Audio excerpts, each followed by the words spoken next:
ഒരുപക്ഷെ ഈ സമസ്ത കേരള ജമിയത്തുൽ മുഅല്ലിമീൻ രൂപീകൃതമായതിനു ശേഷം ഓരോ വർഷവും അതിൻ്റെ സാരഥികളെ തിരഞ്ഞെടുക്കാറുണ്ട്.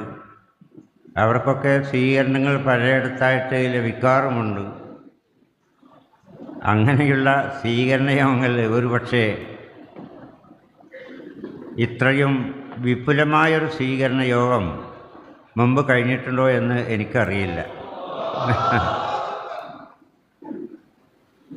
ഇങ്ങനെ ഇത് വിപുലപ്പെടുത്തണമെന്ന് നമ്മുടെ പ്രവർത്തകന്മാർ, ഇതിൽ പങ്കെടുത്ത ഏറെ പ്രിയപ്പെട്ട ഉസ്താദുമാർ തീരുമാനിച്ചത് എന്ത് എന്ന് ചോദിച്ചാൽ, ഞാൻ മനസ്സിലാക്കുന്നത് ഈ തെരഞ്ഞെടുപ്പ് കഴിഞ്ഞതിന് ശേഷം ഈ തെരഞ്ഞെടുപ്പിനെ പറ്റി അത് വളരെ വ്യക്തമായ സുതാര്യമായൊരു തെരഞ്ഞെടുപ്പാണ്.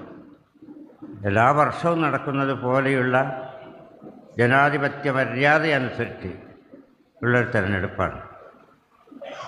ഇവിടെ സമസ്ത കേരള ജമിയത്തുൽ മുഅല്ലിമീൻ്റെ ജമിയത്തുൽ മദ്രസ മാനേജ്മെൻറ്റ് അസോസിയേഷൻ്റെ കീഴിൽ എന്ന് പറഞ്ഞുകൊണ്ടാണ് ഇവിടെ എന്തോ ഒരു ജാഗ്രതാ പരിപാടി നടത്തി. ആ ജാഗ്രതാ പരിപാടി വാസ്തവത്തിൽ ആ ജമിയത്തുൽ മദ്രസ മാനേജ്മെൻറ്റ് അസോസിയേഷൻ്റെ ജനറൽ സെക്രട്ടറി ഈ തെരഞ്ഞെടുപ്പിൽ പങ്കെടുക്കുകയും ആശംസകൾ അർപ്പിക്കുകയും ചെയ്തിട്ടുണ്ട്. എന്നിട്ടാണ് പിന്നെ ജാഗ്രതാ സമിതി ജാഗ്രതയ്ക്ക് വേണ്ടിയിട്ട് അതിൻ്റെ ഒരു യോഗം വിളിച്ച് വിവേകമില്ലാത്ത പ്രവർത്തനം നടത്തുകയും വളരെ വിവേകം കുറഞ്ഞ പ്രസംഗം നടത്തുകയും ചെയ്ത് നമ്മുടെ ഏറെ പ്രിയപ്പെട്ട ഉസ്താദുമാർ അവരുടെ മനസ്സിനെ വേദനിപ്പിക്കുകയും ചെയ്തപ്പോൾ അത് പോരാ എന്ന് മനസ്സിലാക്കിയിട്ട്, അത് വകവച്ചു കൊടുക്കാൻ പറ്റില്ല എന്ന് മനസ്സിലാക്കിയിട്ട് ഇവിടെ സംഘടിപ്പിക്കുക, അതിനു വേണ്ടിയിട്ടല്ല സംഘടിപ്പിച്ചത്, പക്ഷേ സംഘടിപ്പിച്ചത് ആ രൂപത്തിലായി മാറിയതാണ് എന്നാണ് ഞാൻ മനസ്സിലാക്കുന്നത്. അപ്പോൾ അത് സംഘടിപ്പിച്ച ആളുകളെ നമുക്കെല്ലാവർക്കും അറിയാം, നമ്മളെല്ലാവരും അറിയുന്നവരാണ്. അതിനവർക്കൊക്കെ വേറെ പേരുകളും സമൂഹം നൽകിയിട്ടുണ്ട്. അത് ഏത് പേരിൽ നടത്തിയാലും ആ ആളുകൾ അവർ തന്നെ, അങ്ങോട്ടൊന്ന് അങ്ങോട്ടൊന്ന് അങ്ങോട്ടൊന്ന് ഇങ്ങോട്ടൊന്ന്, ഇങ്ങനെ ആളുകൾ കൃത്യം, അതിലേറെയില്ല കുറവുണ്ടാവില്ല. അവരാണ് ഈ പരിപാടി സംഘടിപ്പിച്ചത്. അലൈസ മിങ്കും റജുലുൻ റഷീദ് എന്ന് വിശുദ്ധ ഖുർആനിൻ്റെ ഒരു വാക്യം.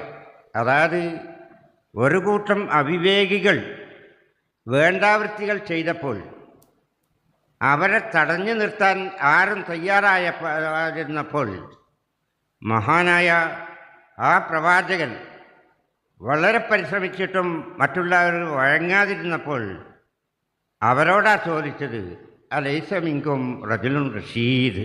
അതുതന്നെയാണ് ഈ അവസരത്തിലും നമ്മൾ ഓർക്കുന്നത്. കാരണം ഈ തെരഞ്ഞെടുപ്പിൻ്റെ മാത്രമല്ല, അത് എന്തെങ്കിലും ഒരു കാരണം കിട്ടാൻ വേണ്ടി ശ്രമിച്ചുകൊണ്ടിരിക്കുന്ന ആളുകളാണ്. ഒരു കാരണം എന്തെങ്കിലും അവിടെ ഒരു കാരണമുണ്ട് എന്ന് പറഞ്ഞേക്കുമ്പോഴത്തേനും ഇവിടെ യോഗം സംഘടിപ്പിച്ചുകൊണ്ട് പ്രവർത്തിച്ചു കൊണ്ടിരിക്കുന്നവരാണ്. ഇത് ഈ സമൂഹത്തിൽ എന്തുമാത്രം ഛിദ്രതയുണ്ടാക്കും. ജനങ്ങളുടെ ഇടയിൽ ഏറെ സ്വീകാര്യമായ, അവർക്കേറെ വിശ്വാസമുള്ള ബഹുമാനപ്പെട്ട സമസ്ത കേരള ജംഇയ്യത്തുൽ ഉലമ, അതിൻ്റെ കീഴ്ഘടകങ്ങൾ, അതിൻ്റെ പ്രവർത്തനങ്ങൾ, അഥവാ ശരിയായ ദീനിനെ ഇവിടെ നിലനിർത്താൻ വേണ്ടി ഈ ഒരു നൂറ്റാണ്ടോളം പ്രവർത്തിച്ച അതിൻ്റെ പ്രവർത്തനങ്ങൾ, ആ സംഘടനയെ, അതിൻ്റെ സംവിധാനത്തെ ജനങ്ങൾക്കിടയിൽ വളരെ തരം താഴ്ത്താൻ മാത്രമേ അവരുടെ ഈ പ്രവർത്തനം ഉപകരിക്കുകയുള്ളൂ എന്നാണ് നമ്മൾ മനസ്സിലാക്കുന്നത്. അതുകൊണ്ട് അതിന് ബദലാണ് എന്നല്ല, പക്ഷെ അത് ബദലായി തീർന്നോ എന്ന് നമ്മൾ സംശയിക്കുകയാണ്. ഏതായാലും നിങ്ങൾ ഇങ്ങനെ ഒരു സ്വീകരണം അല്ലെങ്കിൽ അനുമോദനം ഏർപ്പെടുത്തിയതിൽ സന്തോഷമുണ്ട്. നിങ്ങളെ എല്ലാവിധത്തിലും ഇതിന് നിങ്ങൾക്ക് നന്ദി രേഖപ്പെടുത്തുകയാണ്. നമ്മുടെ ഇത്തരം പ്രവർത്തനങ്ങളൊക്കെ അള്ളാഹു ഹൈറായ അമലായി സ്വീകരിക്കുമാറാവട്ടെ. വാസ്തവത്തിൽ അതൊക്കെ സ്വീകരിക്കുകയും ആ സ്ഥാനം ഏൽക്കുകയും ചെയ്യുമ്പോൾ നമ്മൾ വാസ്തവത്തിൽ ഇതൊന്നും ആഗ്രഹിച്ചതോ അങ്ങനെ ഉണ്ടാകുമെന്ന് പ്രതീക്ഷിച്ചതോ അല്ല. കഴിഞ്ഞ വർഷവും തന്നെ ഇതുപോലെ നമ്മുടെ പ്രവർത്തകന്മാർ ജനറൽ ബോഡി കൂടുമ്പോൾ ഇപ്പോൾ ഒഴിവായ അദ്ദേഹത്തിൻ്റെ പേരും പറഞ്ഞു, പിന്നെ എൻ്റെ പേരും പറഞ്ഞു. രണ്ടാൾക്കും തക്ബീർ അവിടുന്ന് കിട്ടി. ഞാനിങ്ങനെ ആലോചിച്ചു, ഇത് നല്ല നിലക്ക് നടന്നു പോകുന്ന മഹത്തായൊരു സംവിധാനമാണ്.